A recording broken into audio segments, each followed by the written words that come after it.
Well, hello. Thanks for joining me again this week. Um, Sorry I was a slacker last week. There was a lot going on, and I wasn't able to do a recording. Um, but Bill, Esther, Ruth, if you're watching this one, I praise God for your safety. What a miracle! Anybody else who's watching? My brother lives in a country over in Europe, and they had a huge, amazing flood that took place, and it washed homes away and cars. And God miraculously um, spared my brother and beautiful sister-in-law and their beautiful, godly, I guess, um, mother-in-law. She's amazing. So, what a miracle! So, hey, let's get into this. I'm so excited about today. You would think, in one sense, as I'm talking about this, that it wouldn't have anything to do with your marriage, but it absolutely does. And actually, I'm going to try to say this again. What happens, what I see, what I experience is always less important than why it's happening. This is a why message. This covers so many problems in marriage, and so this is massively important. When this is actually in one of the sections of the book here. Is it God's good plan to crush and grieve you? Um, it's and I don't know. It took about 2 years to write that book. I'm slow, but I don't care. But when I first started, I sent a copy to one of my good friends, and literally I remember him saying, "Good luck with that," because he had said that he'd been trying to figure this out for years, and I don't know that I figured it out, but I think it's a biblical response to what's being talked about here. So let's jump into it. It's going to be pretty short. Okay. This is the second relationship that we are going to cover of, I think, the 8 or 9 that Jesus talked about in Luke 14. Those relationships that he said we needed to hate. The first one we looked at a couple weeks ago was biblically hating our wife. Now, what we're going to look at today is biblically hating our own life. Biblically hating our own life. This is at the end of verse 26.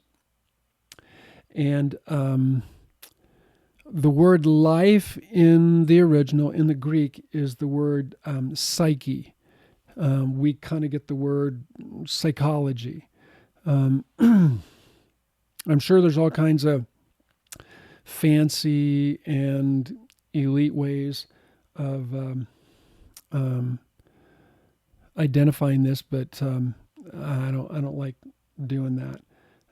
My goal is to keep things simple. So here it is. Psyche life represents these self-identified thoughts and beliefs I have mentally and emotionally adopted of what I believe I need for me to be me. I'm going to read that again because it's so important. Here it goes.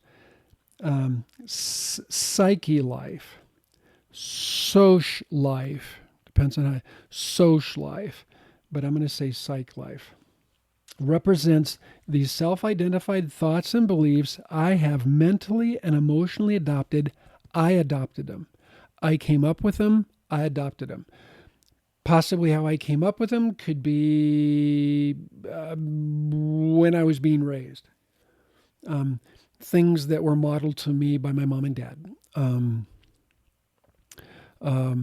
Movies I've watched, television programs, music I've listened to, books I've read, relationships I've seen growing up, etc. It comes from a myriad of places, but my brain mentally takes these little pieces and creates a mosaic or a puzzle, places them together, and that picture is what I choose to adopt.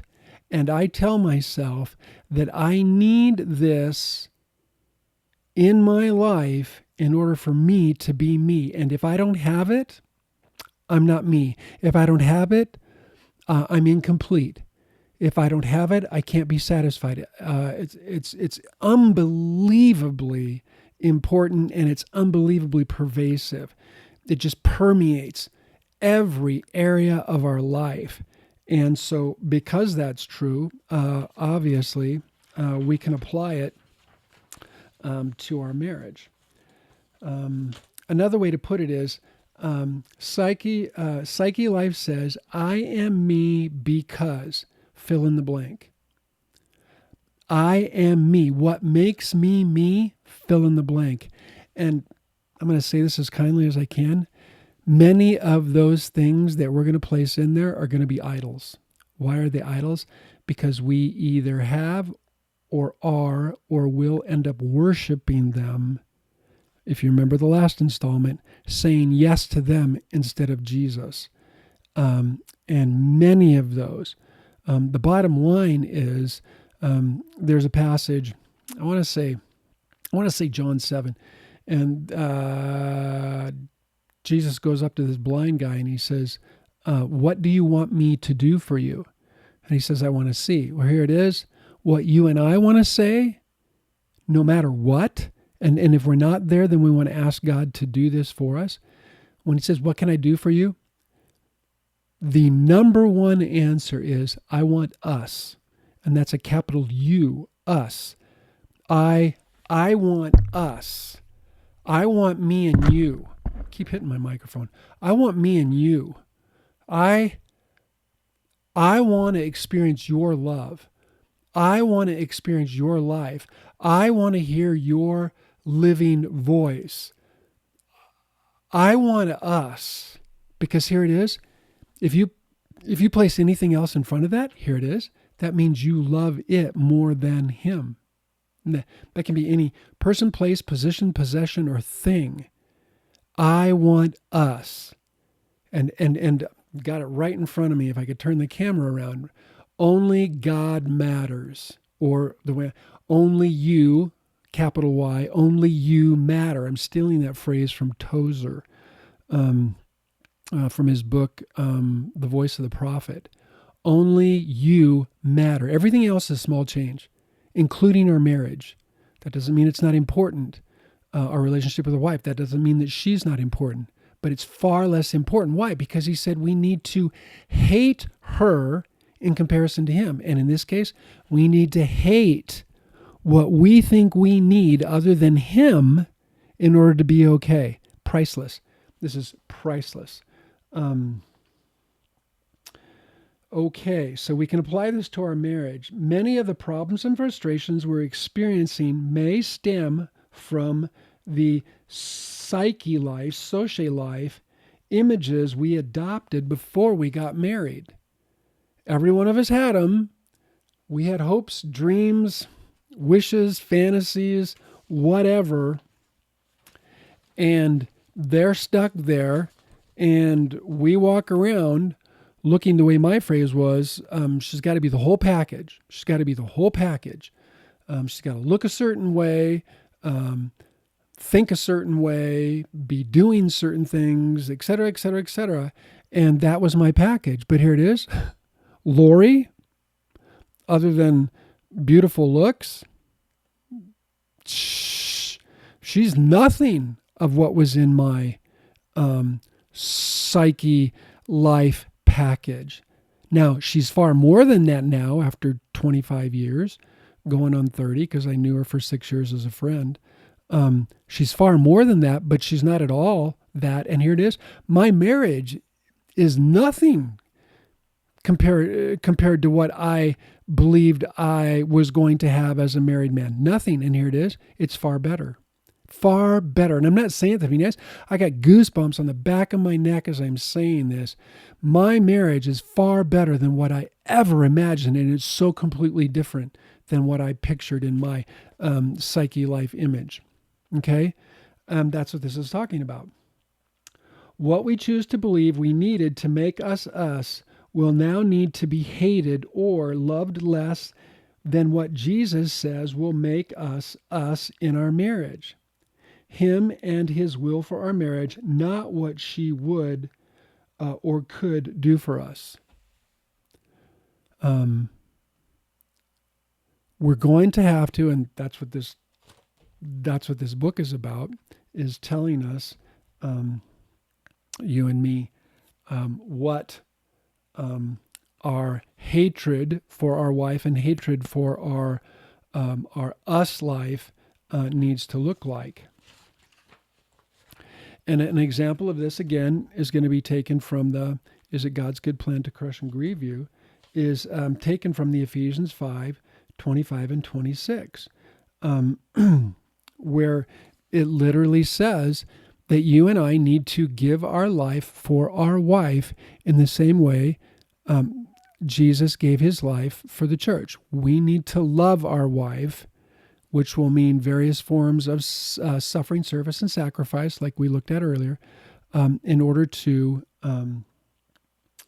love our wife in the same way Jesus gave his life for the church.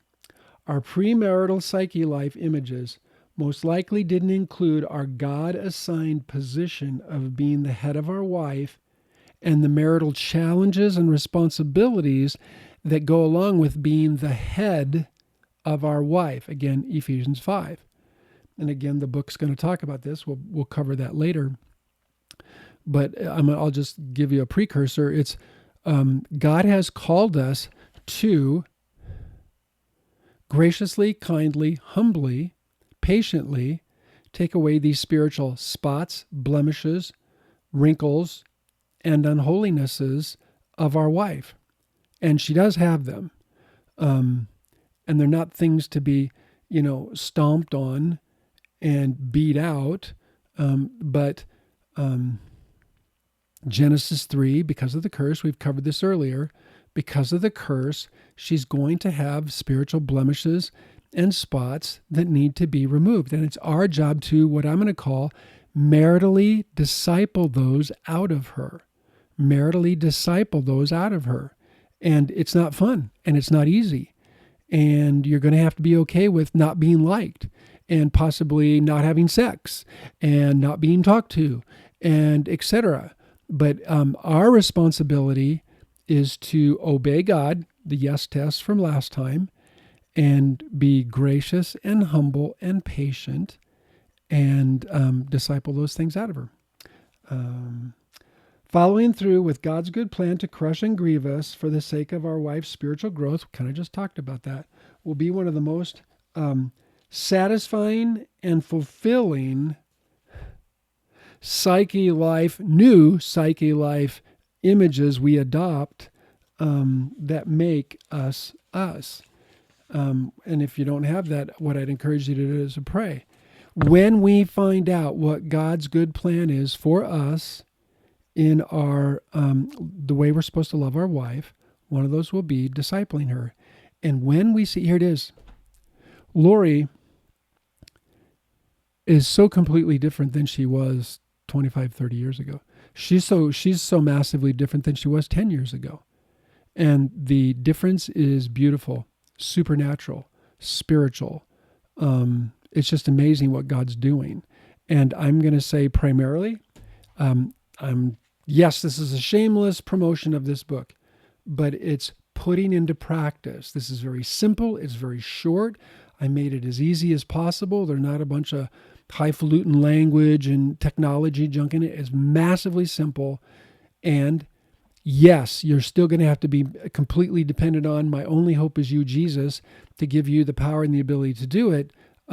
But it's very simple, very practical. And Lori and I have been working through it now for 5 years or so. And it's been really, really neat. So I think that's it. The last thing I want to say, I'm going to read this, make sure I get it right. As we obey him and humbly in his power, we already talked about this, let go of previously held marital psyche life beliefs, we'll be applying Jesus' directive to hate our own life and continue to qualify as one of his disciples. I wanted to get that part in there, to qualify as one of his disciples, because being his disciple is more important than being married. Now, you don't get to get divorced or leave your wife, but that relationship is more important than the relationship we have with our wife. Okay. As always, dare to hope, dare to hope, dare to hope. Whatever situation you're in, God can help. I'm not saying he'll restore your marriage, but he can help. And if nothing else, he can restore your first love for him. And then there's every likelihood, it'll be more likely that after he does that, he can restore or improve the relationship if you have with your wife in one way or another. Okay, I need to go. I'm out of time. Thank you.